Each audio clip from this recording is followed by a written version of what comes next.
Melting glaciers, rising sea levels, more extreme weather and mass extinction of species. These are the big challenges facing us all, and this new round of climate talks in Paris holds hope for many. The hope that with decisive action, there's still time to reverse some of the damage and make the world right once more. Later, we will talk to climate experts from around the world. But first, joining me from the conference in Paris is our correspondent there, Kate Parkinson. Kate, thanks so much for joining us. Obviously, this landmark conference coming just after 2 weeks after those deadly terrorist attacks in Paris. Security must be paramount there.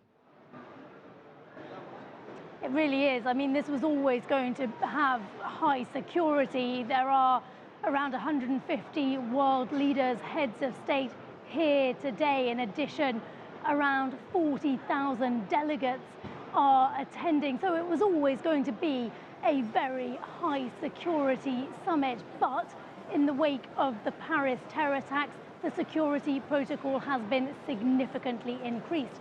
The Paris authorities have taken the unprecedented step to close off some major roads in the city, certainly around the venue where the summit is being held, and the main roads to and from the airport have been closed all day, with only VIP convoys carrying the delegations allowed to travel on them. In addition, there have been extra police, extra soldiers here at the venue, around 3,000 additional security police and soldiers in addition to the almost 7,000 that have been deployed around Paris, particularly around embassies and around hotels where the delegates are staying. Certainly Paris still very nervous and holding this crucial international summit so soon after the terror attacks. They're really taking no chances. Security is being taken very seriously.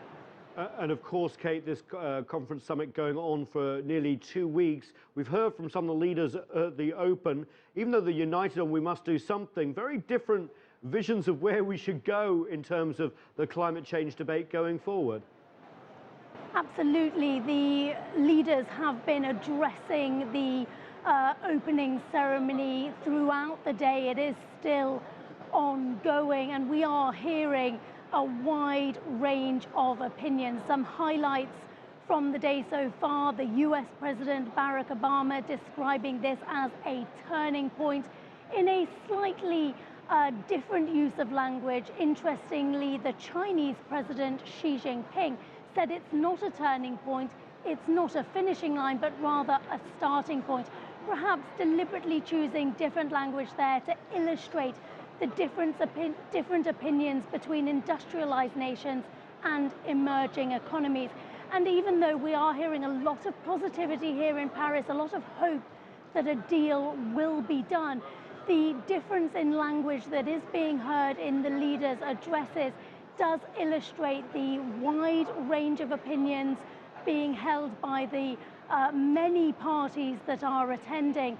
And this really is going to be some very difficult talks. Of course, the leaders are only here for the first day, and when they leave and they leave their chief negotiators behind, that's when the really tough talks get underway and the nitty-gritty negotiations to try and hammer out this deal, which has been elusive for so many years. Yeah, you're absolutely right, Kate. Lots to discuss, not least on whether these national plans that everyone is putting out actually will bring down the warming of the planet. Also, who's going to pay for it? And also, there's a big debate, isn't there, about whether this document, if there is an agreement at the end, will actually be legally binding and enforceable.